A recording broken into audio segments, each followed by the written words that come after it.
This is the Nations Conspire channel. Welcome to today's show. A widespread power outage has hit Spain, France, Portugal, and soon we'll be seeing this all around the earth, because in order to destabilize a country, in order to bring a country down to its knees, the easiest way to do that would be to shut the power grid off for an extended period of time. That is the ultimate way you would lead to depopulation, to chaos ensuing, and a complete shutdown of what is looked at as modern normalcies, like being able to get water and food, things that today's world most people are not prepared for. And this isn't the first time, it won't be the last time, but this is clearly a drill that's being run. And you could tell that it's a drill because of the explanations you're getting from the government.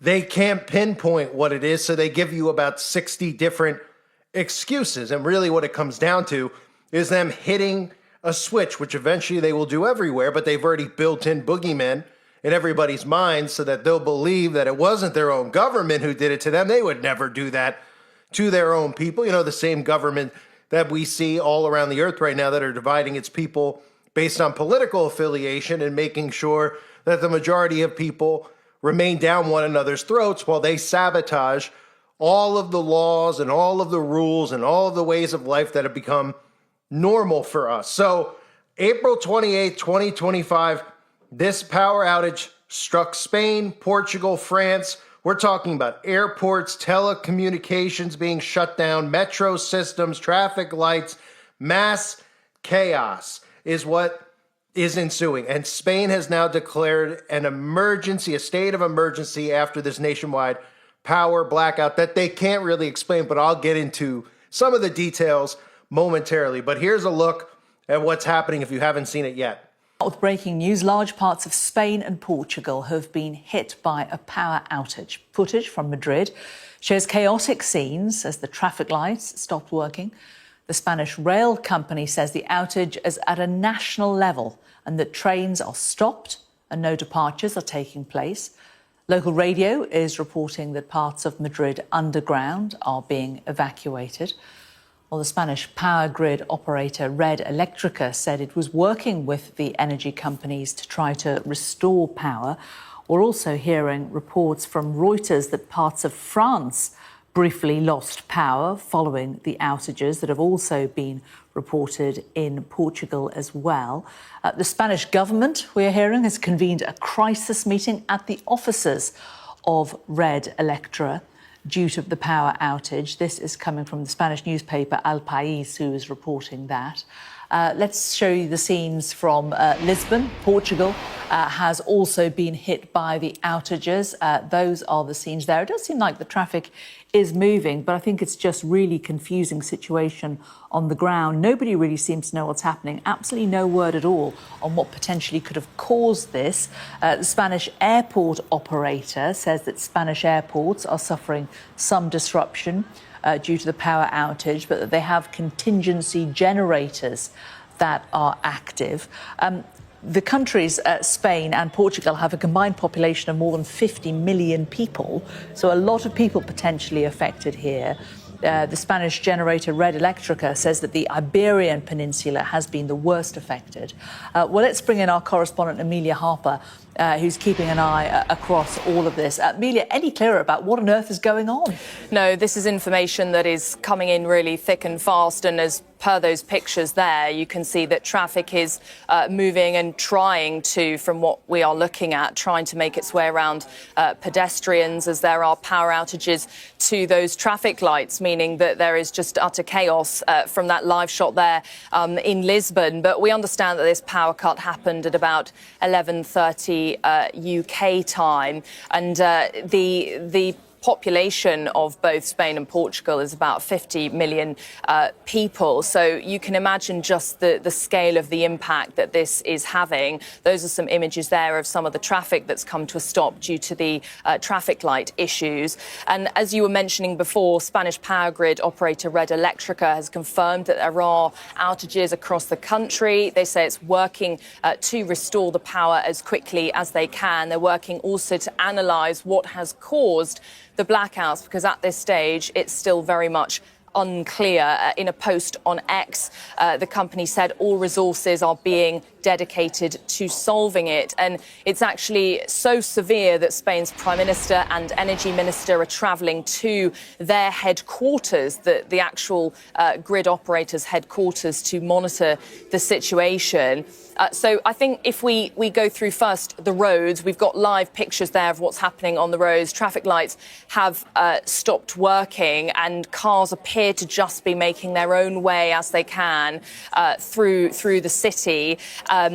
On the trains, I think the same thing, the same situation. The national railway company Renfe says the entire national electricity grid was cut off this morning. And as you said earlier, it means that trains have stopped, and departing trains that were meant to be leaving stations in Spain have also been stopped. We can see that live shot there. Those traffic lights look like there's nothing happening at all. And Spanish radio reporting that Madrid's underground is being evacuated. As we go through this afternoon, there will be more details coming in. But at the moment, information is quite scarce. And that is partly because there is the suggestion that phone lines and internet networks are being badly impacted as well. Messages that are being sent from here to people in Spain are not getting there. So information coming in dribs and drabs.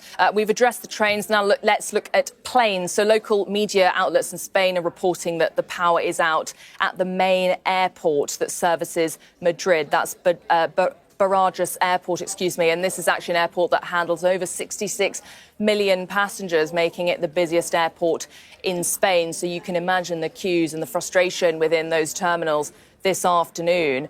In addition, this might not be the first thing you think of when you think of power outage and the impacts of power outage, but it's impacted some tennis tournament as well, including the Madrid Open. This is an annual clay tennis tournament that's been suspended due to this power outage. And what happened was this power outage affected scoreboards and a camera that actually sat in the player's eye line. So they've had to suspend play, including for British tennis player Jacob Fernley had to leave the court when play was suspended. It's not clear at what point this is going to be solved. Those images there showing the backlog of the traffic that's been impacted. But at the moment, it seems to be quite extraordinary how widespread this situation is. So, of course, they can't pinpoint it, right? I mean, did anybody know that an entire city, but we're talking multiple cities here that they're telling us about. They're telling us Madrid, Barcelona, millions of people. All of a sudden, are we supposed to believe that they're all on the same exact electrical grid, right? Like if you're in, say, Texas and say I'm in Maine, we're not on the same electrical grid, so to speak, right? If you're in New York City, you're likely not on the same grid as somebody who's living in New Jersey. But we're supposed to believe that, coincidentally, all of these people are without power all at the same time. And the government can't pinpoint it, right? But they come out now and they're saying what they usually say, right? A cyber attack might be behind Europe's largest blackout in history, because this is the largest blackout in history. Now, can anybody explain what a potential motive would be here for a guy sitting in a basement to shut off the power grid of an entire country like Spain? Well, they never give you a motive. They just want you to believe that there's sinister people out there who have nothing better to do than to shut off the power supply for a bunch of civilians, right? Wouldn't these people be at war with governments per se and not civilians? Are we supposed to believe that this is a Russia hack? Is that the narrative? Or China might be doing this? Well, that's what they want you to believe, and that's the narrative they've been trying to beat into people's heads over the year. Here's another narrative that's out there. Spain and Portugal power outage. Rare atmospheric phenomenon makes it impossible to say when the electricity will return. So now they're saying, well, it could be cyber attacks or It could be some rare phenomenon going on in the atmosphere. And of course, that's another excuse that they'll use because it's another boogeyman. You see the common theme? They could tell you it's like a Carrington event when it would be your own government responsible for sending an EMP, which would shut off all power grids, would shut off all electronics. That's why they've been doing it in America over the last couple of months now. Specifically, Tucker Carlson, a government agent, Dennis Quaid, doing these shows after shows after shows, preparing people for a Carrington event, telling you that a solar flare is going to be responsible when the entire electric grid goes off. So those are our first two boogeymen that we have. We have a no-name cyber attack potential threat from another country with no motive. And then number two, we have some type of weather phenomena that we can't put our finger on, right? Some of the other stories out there, extreme weather to blame for the Spanish power cut. Now, it doesn't look too extreme. In fact, it seems pretty normal over there. Not something that would make you say, hey, that was extreme weather. What you mean, the fact that it's 68 degrees and partly cloudy, is that the extreme weather that we're hearing? The Telegraph's at least reporting that. Or how about this one? Spain blackout struck days after its grid ran entirely on green power for the first time. And ding, ding, ding, this very well could be the actual winner. If we're not going to look at this as a drill, we certainly can say, well, this is what happens when you go green, right? Spain hits first weekday of 100% renewable power on national grid. And then what happens, right? Spain's grid ran entirely on renewable energy for the first time on April 16th with wind, solar, and hydro, meaning all peninsular electricity demand during a weekday. 5 days later, solar set a new record, covering 78.6% of demand and 61.5% of the grid mix. So this is probably the narrative they don't want you to hear about, because then people might say, well, if you're going to switch us over to green energy and it's not going to be enough to keep the grid up and running, then we don't want that, because what we're seeing is mass chaos. We're seeing riots, we're seeing looting, we're seeing people not able to access water or food. And they're telling people out there they need 72 hours worth of food supply. And I tell everybody out there who listens to my channel that it's better to be safe than sorry. You better have at least a month's worth of food stored up, because the worst case scenario is you're on your deathbed in 5 years, 20 years, 50 years from now, however old you are at the time, and you say, I shouldn't have listened to that conspiracy guy. I wasted $500 on a month's worth of food. Well, you definitely would be better off dying with that emergency food on standby, because there's not many more important things in life than food and water, although we live in a time period that most people don't even realize that. So even recently, we had the World Economic Forum talking about how Spain is leveraging industrial clusters to lead Europe's energy transition, right? And then you get a couple other narratives out there that are important because, well, we know who really calls the shots, right? There's these stories out there, and if you look at how coded it is, well, 6.6 million euros of ammunition deal has been dropped by Spain. Spain was going to give 6.6 million euros in ammunition to Israel, and then they backed out of the deal. They terminated the ammo contract after an uproar threatened to topple the coalition, right? And conveniently, this is what occurs a few days later. Now, if you understand how this pyramid structure works and who's at the top of the pyramid, I know everybody always likes to look over at the Vatican, but who does the Vatican work hand in hand with? Well, they work hand in hand with the synagogue of Satan. And anybody who goes against these specific people always seem to find themselves in trouble, whether it's the United Nations, whether it's NATO. How about Turkey a couple years ago? Turkey was threatened by NATO.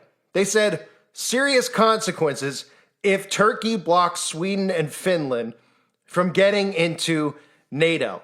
And you know what Turkey said? They said, we don't care about what your consequences are. We're not going to back it. And they said, hey, we're NATO. We're the New World Order here you're talking to. Don't talk back to us. I said, we don't care. Then a few days later, what occurred? Well, we saw a bizarre cloud formation sitting over Turkey, and we have one of the most devastating, quote-unquote, natural disasters of all time, where 55,000 people died in these earthquakes in Turkey and Syria. And do you ever hear that reported on the news? Do you ever hear them talking about that and saying, Mao, do you remember that day for 55,000 people? You don't hear anything about it because it doesn't really fit into an agenda, of course. So how do we know what occurred on that specific day? Well, of course, we know that it was weather modification and it was a message from NATO, and they wiped out Turkey.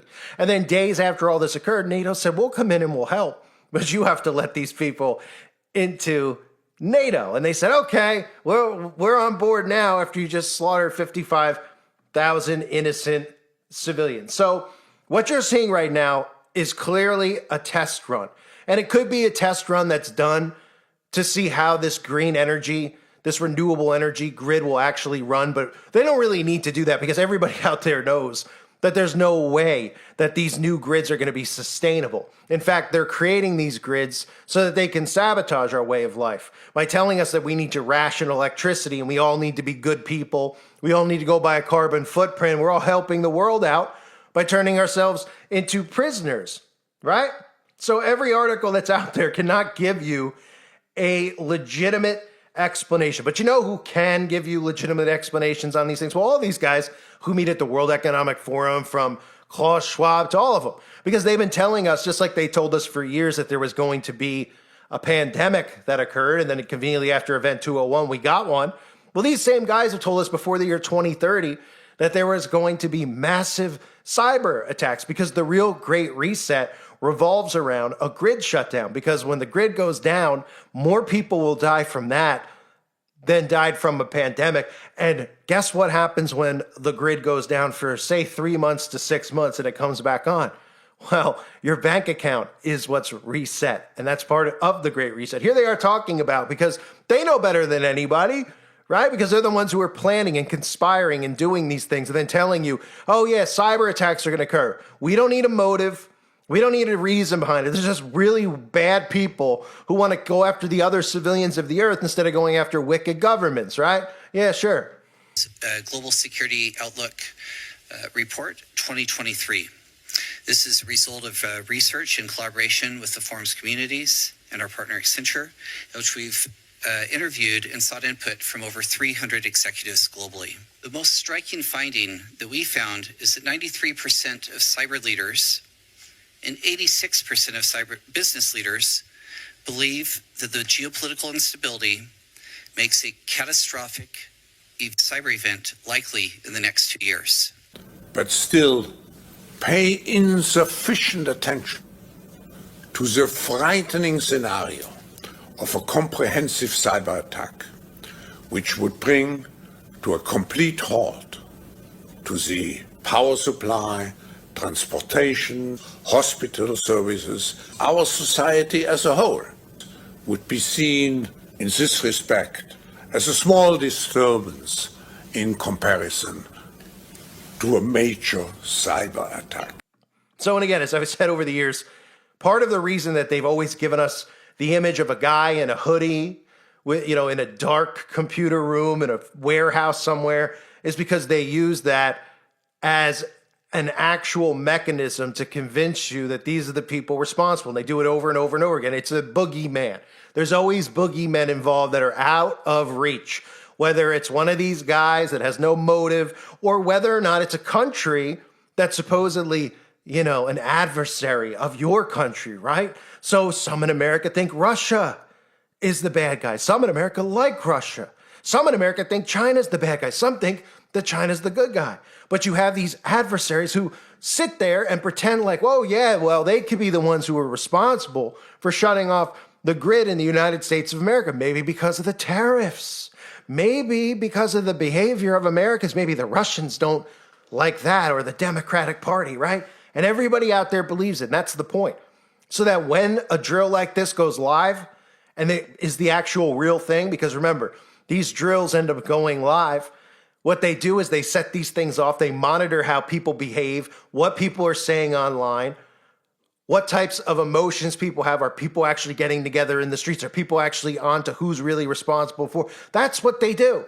They monitor all of us on the internet because we upload our consciousness by tweeting what we're thinking. Who's behind it? Who's doing it? Power's out in Spain. This is suspicious. Could it really be this? Could it really be that? And they watch and they watch and they watch. So then when it actually happens, they'll know exactly how to control you and manipulate you into believing it's who they say it actually is. And don't forget, these experiments have been going on for a while. One of the things I got a big kick out of is Plum Island, and not for a good way, because Plum Island is one of the most disturbing, wicked places on Earth. Plum Island responsible for things like, Lyme's disease and other diseases that they create there, then let out into the world, and then they tell us, hey, all of a sudden mosquitoes are passing West Nile, and all of a sudden ticks are biting people and they're getting Lyme disease. All this stuff that they say, it's pretty incredible, right? They've been experimenting with all of these diseases that they've been creating and putting inside of animals over on Plum Island. Then, of course, they shut down Plum Island because they moved it to Kansas because too many people were catching on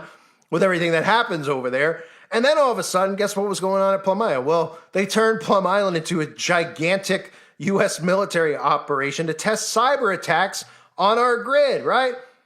Perspective Labs assists DARPA with simulated cyber attacks on Plum Island. So they're simulating cyber attacks, and that's what you're seeing going on right now. These are simulations that eventually are going to go live, and they prepare you for this stuff almost weekly with the stories that they put out. The FBI director warns that the Chinese hackers are preparing to wreak havoc on U.S. critical infrastructure, right? Oh, the World Economic Forum, cyber pandemic, a need for strengthened cyber resilience in telecoms, right? Movies like Leave the World Behind, where they show you grid shutdowns and electromagnetic pulses and frequencies being used, right? And of course, Barack Obama being one of the lead writers on the movie. I mean, quote, he had a lot of notes on the film because his production company produced it because they know exactly what is coming. So back to what's going on in Spain and Portugal specifically. The power outage continues over there. State of emergency has been declared amid fears the blackout could last up to a week, okay? A week. They're saying the blackout could have been caused by extreme temperature variations, although like I said, 70 degrees doesn't seem like the type of temperature that would cause a massive blackout, but people will believe anything they hear these days, especially from the media, because it's a lot harder for these people to wrap their heads around how wicked and psychotic and deranged our world leaders are. But they're sicker and more psychotic than any serial killer you've ever heard about and any horror movie character that we've ever seen on the big screen. So Spain has declared a state of emergency as the nation and its neighbor Portugal remain in the grips of the power outage. A power blackout hit most of the area on Monday around 12:30 local time PM, which has brought traffic and transport to a standstill, leaving many without water, Wi-Fi, or mobile network. And the least of anyone's concern should be about Wi-Fi and mobile network. It's amazing that we have a sentence that says leaving many without water and then Wi-Fi. How about food? How about, you need running water for so many different things, not just to drink. You need food, right? What else do you need? Well, you need heat probably at night, especially if you have young children, right? Air condition if it's too hot, or something to keep, to prevent things like hypothermia or dehydration, right? So Spain's prime minister has said the cause of the blackouts remains unknown. A very large oscillation in electrical voltages first in the Spanish system, which then spread to the Portuguese system. Now, how does that work? Are they are they connected to one another? It's estimated that millions have been left without power and water in the midst of the blackout, and many travelers were affected by flights grounded to and from the popular holiday destinations. So I'll continue to update anybody out there on it, but all the narratives that are out there that they're feeding everyone should make people suspicious that this is a drill, right? They're pretending like they don't know what happened. First, they're telling you it could be a cyber attack. Then they're telling you it's a rare atmospheric phenomena, right? So then they want you to think it could be a Carrington event. Then they're telling you extreme weather, even though it's in the 70s. Then they're telling you that Spain actually just switched over their entire grid to renewable power on a national scale just 5 days ago, right? Then, of course, you have the other stories out there about Israel and Spain and potentially sabotaging their electric grid, right? Kind of like the stuff we've seen in the past when you go against the New World Order, whether it's going against the United Nations or NATO or Israel. Well, guess what?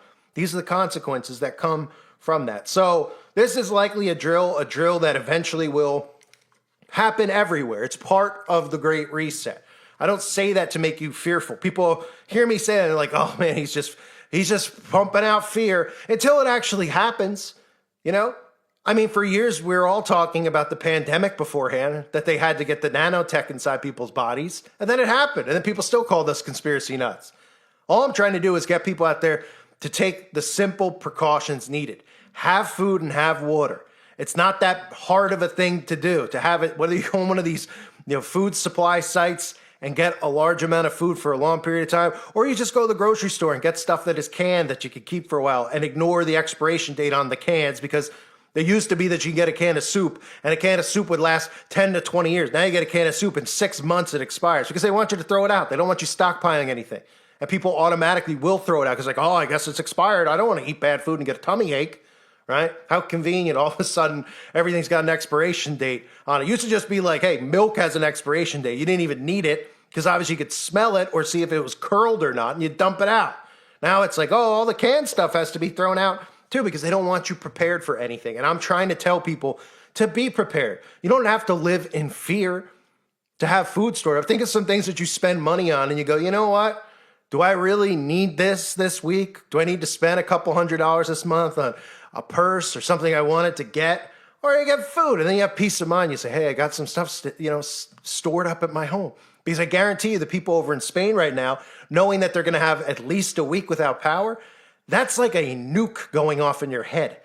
Think about where you are now. How many times have you lost power? Probably many times. Blizzards. Sometimes somebody hits a transformer with their car or something like that. Right? And a couple hours feels like a couple days when the power's out. Now, I'm not just saying for entertainment purposes because you can't go on the internet or you can't go watch a movie or anything like that because you're not used to it.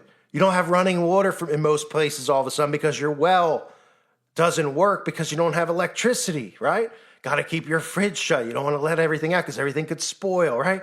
So a couple hours seems like a couple months for people. Then just imagine a couple of months and not being prepared for that. So prayers to anybody out there who is affected again. This is likely another drill that has gone live. They're testing it out and seeing who's responding how, because that's what they do. And then when they go live, they've already fed all the narratives into your mind. Ooh, it's that guy in the hoodie in Russia or China. They wanted to go after civilians in America who live in Idaho. Huh? Why? What's your motive? Oh, they went and stole their money out of their bank. Oh, did they? You mean the banks themselves just put everybody's bank account at zero, then you're going to blame it on cyber attackers so that the people don't go and revolt against the banks? Yeah, that sounds pretty convenient. They're building in narratives all over the place so that when it goes down, you'll never think for a second that your own government is responsible for sabotaging your life and forcing you into the real great reset. I thank everybody for being here. I hope you're all doing well. God bless you and your families as always.